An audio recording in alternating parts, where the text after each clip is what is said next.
All right, just going to do a quick video on the differences between implants. This is a saline implant. This is a gel implant here.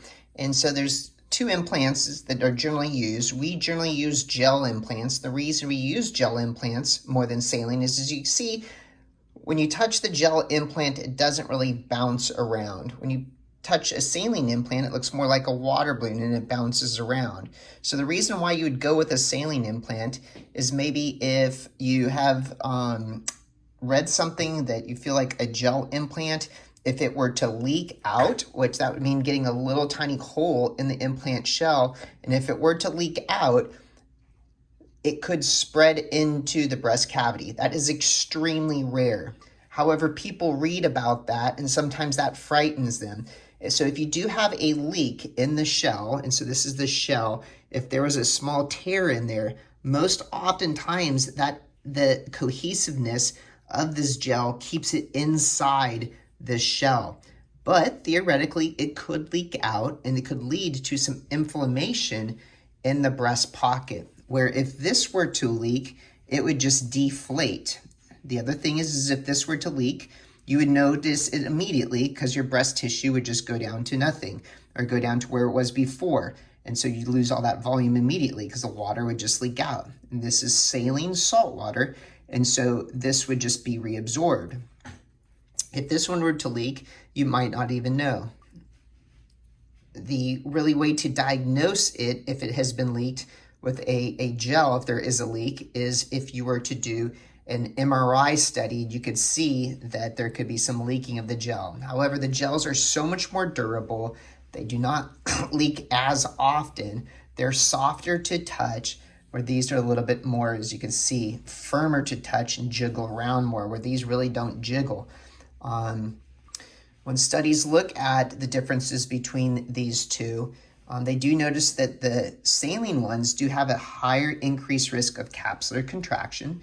Capsular contraction is when you have calcification that develops in the capsule that's around the implant, where you have less of that with a gel implant. The cost difference is these are cheaper. These are a few $100s cheaper to have a saline implant.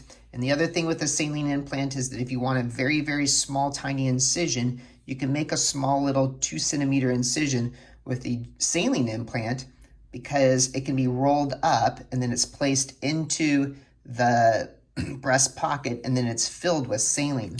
It's filled with salt water. So you can see this one is a 330 cc saline implant, and that right there is the little valve. That valve connects to a little plastic tube that we put the saline into, and then it fills up in the breast pocket. Where this, there is no valve. It is all just one cohesive implant that goes into the breast pocket that we create with what we call a Keller funnel, or funnel that allows us to squeeze a larger implant into a small little opening. Most of our openings are 3.5 centimeters, so about 1.5 centimeter larger than this. But again, they're in the inframammary fold, and often you don't even see it because it's underneath the breast tissue.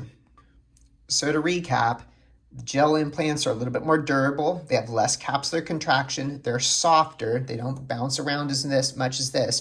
Oh, the other thing I forgot to mention is that the gel implants have less chances of developing what's called a rippling effect. A rippling effect is when the shell forms these little ripples, and you have less chance of having that than you do with a gel implant. With a gel implant, you can see kind of up here, they're starting to develop some ripples here, but you get what's called a rippling effect, and you definitely can get that on the lower portion of the breast implant, and it starts rippling down, and that then can feel different underneath the skin. You can kind of feel the ripples underneath the skin. So another reason that gel implants are a little bit better.